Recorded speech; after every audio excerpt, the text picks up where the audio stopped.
Bonjour à tous, aujourd'hui nous allons voir comment on fait une vidange sur la boîte à vitesse d'un Jeep Cherokee 2,5 litres TD de 1996. Donc voilà, la partie boîte de vitesse, ça se situe ici. Donc à savoir que l'avant du Jeep est vers là-bas et l'arrière vers là-bas. Donc vous pourrez mieux situer exactement où c'est que sont les trucs, d'accord? Voilà l'arrière du Jeep. Donc je vais vous montrer ici les bouchons de vidange, où c'est qui se situent. Donc on en a un ici, juste à côté du récepteur d'embrayage. Voilà, celui-ci. Donc ça c'est le bouchon de remplissage de la boîte à vitesse. Et à l'opposé, hop, ici, vous avez le bouchon de vidange. Donc c'est tout simple. La boîte de vitesse, c'est une AX15. Donc, hop, je vais repositionner. Voilà.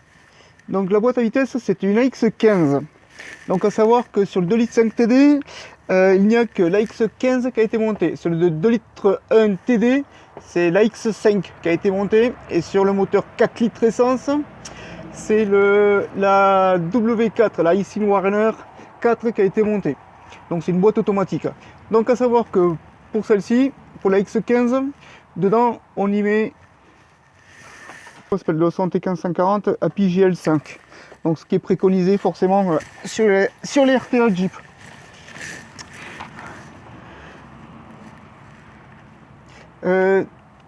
Dans la 2 litres 1 TD, franchement, je ne sais pas ce qu'on y met, c'est-à-dire dans la X5, je me suis jamais intéressé au 2 litres 1 TD, donc je ne sais pas ce qu'on y met. Par contre, dans la W4 du Jeep 4 litres, c'est impérativement de l'ATF plus 4 qu'on y met. Certains diront que c'est de la Dextron et ainsi de suite. On ne met jamais de la Dextron 3 dans une boîte à vitesse automatique d'un Jeep Cherokee 4 litres. Vous allez bousiller les bandes, vous allez y foutre des impuretés à l'intérieur. En plus, enfin bref, l'huile n'est pas fait pour la Dextron 3, donc vous allez bousiller votre boîte automatique. À savoir que la TF plus 4, c'est celle qui est préconisée Jeep. Point. Personnellement, je mettais ça dans mon 4 litres. Maintenant, je m'en soucie plus. Chacun fait ce qu'il veut. Donc, on en revient à cette boîte-là, qui est donc la X15. Et on y met de la 75-90 en API GL5. Donc, rien de compliqué. Ici, bouchon de vidange. Bouchon de remplissage, pardon. Et ici, bouchon de vidange. Petite particularité. Donc, ce sont des écrous de 24. D'accord, les deux. Ici et ici. La petite particularité ici, c'est que nous avons le coude de l'émetteur du récepteur d'embrayage qui gêne un petit peu pour mettre la douille. D'accord. Donc, elle y rentre. Mais attention de ne pas trop forcer vers le haut. Vous risquez d'endommager votre comment ça s'appelle, votre tuyau pour l'embrayage. Donc là, ben, pareil, hein, pour les dévisser, bon, généralement moi ils sont pas trop serrés. Voilà. Et pour la vidange, c'est pareil. Généralement, c'est pas trop serré. Alors les vidanges pour les boîtes automatiques, pour les boîtes pour la X15, c'est préconisé tous les 60 000. Personnellement, je ne sais plus quand c'est que je l'ai faite la dernière fois. Donc, si je sais, mais à quelque chose près, je dois être dans les 50 000.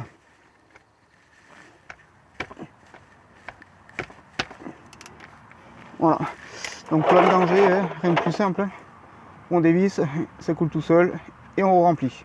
Donc pour la remplir, comme je vous ai dit tout à l'heure, c'est du 3 litres 3 qu'on y met dedans.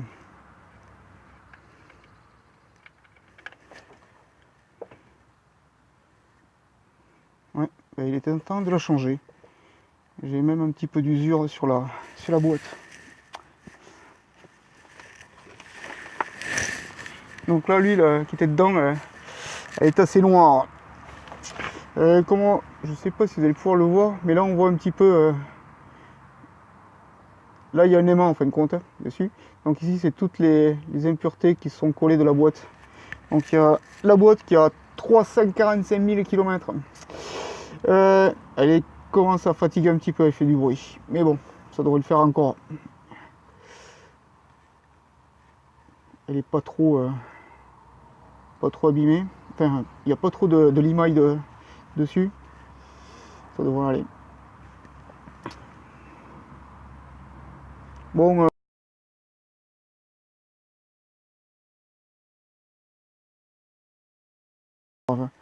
donc voilà, vous trompez pas pour les bouchons, hein, si vous défaites les deux. Celui avec l'aimant, c'est celui qui va en bas. C'est pour récupérer toute la limaille et l'usure de la boîte à vitesse au lieu que ça se promène partout dans la boîte à vitesse. Et l'autre, il n'y a pas d'aimant et c'est celui qui vient faire là-haut pour le bouchon pour le remplissage. Bon. Pour le niveau de la boîte à vitesse, deux solutions. Soit vous vous y mettez les 3 litres 3 préconisés dedans, ou moi je la remplis jusqu'à ce qu'elle déborde ici. Mais bon, généralement on n'est pas loin des 3 litres 3 quand elle déborde ici. Juste pour rappeler, la boîte à vitesse a 345 000, hein, donc bon, ce sont des boîtes à vitesse hyper costauds. Quand je dis hyper costaud, c'est hyper costaud. Pour vous donner un ordre d'idée, certains les montent sur des blocs moteurs de 4 litres à la place de la boîte automatique d'origine qui est montée sur le 4 litres. À savoir que sur les nouveaux Jeep, enfin les nouveaux, sur les Phase 2, à partir de 2000 jusqu'à 2001, ce sont les derniers qui ont été faits en version 2,5 litres TD. Dessus, la boîte de vitesse, ce n'est pas une AX15, c'est une NV3550.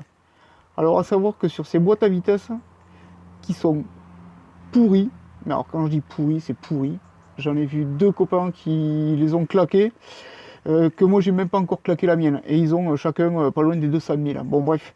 Alors ces boîtes à vitesse sont particulières puisqu'on n'y met pas dedans, on y met la même huile que dans une boîte automatique, c'est-à-dire qu'on y met de la TF plus 4 et on n'y met pas autre chose dedans.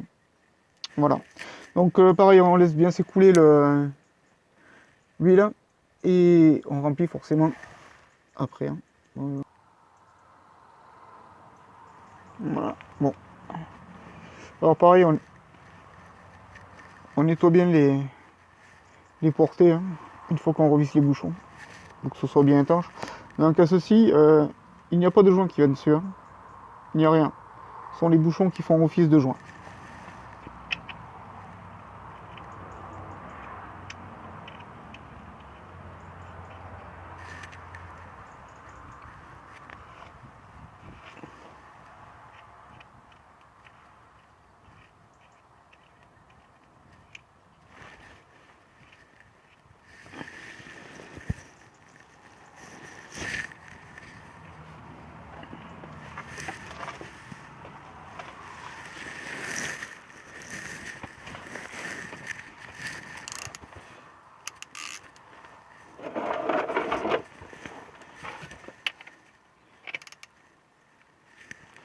Alors pareil, pour serrer les bouchons, je vous donnerai les coupes de serrage.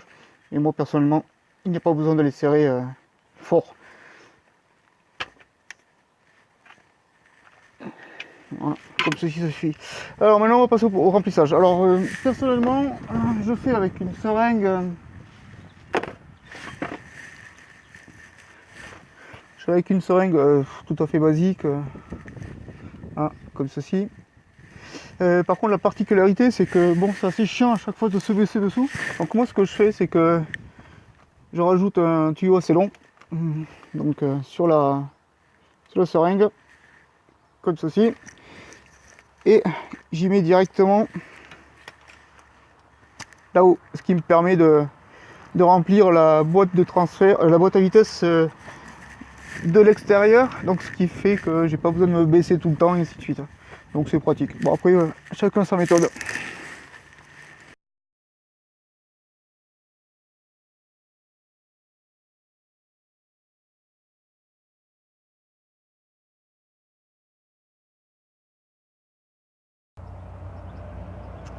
Ah, voilà, comme on peut le voir, ça coule goutte à goutte là, donc ça veut dire que la boîte ben, elle est remplie. Donc comme je disais tout à l'heure, il y avait 3 litres 3 qui rentraient dedans. Donc après c'est à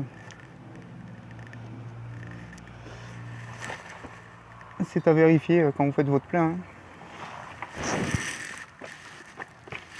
Bon, comme déjà dit, on remplit jusqu'en haut, on nettoie les portées, puis on referme.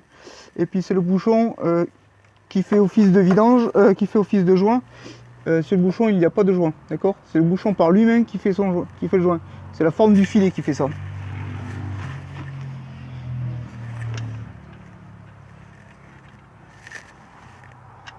Bon, il suffit de bien tout essuyer.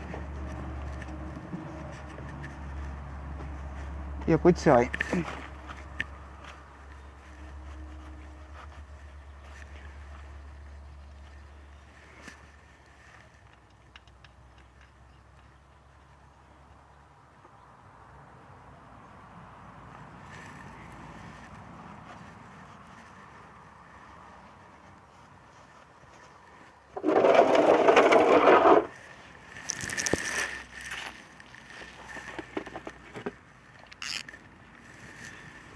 Oh, pareil, il n'y a pas besoin de serrer très très fort.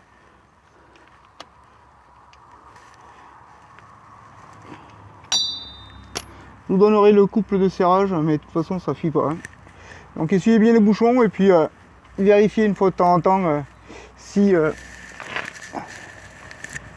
ça coule ou pas, si ça fuit, on ne sait jamais. Donc voilà. Et bien écoutez, je vous remercie d'avoir suivi la vidéo, puis je vous dis à une prochaine.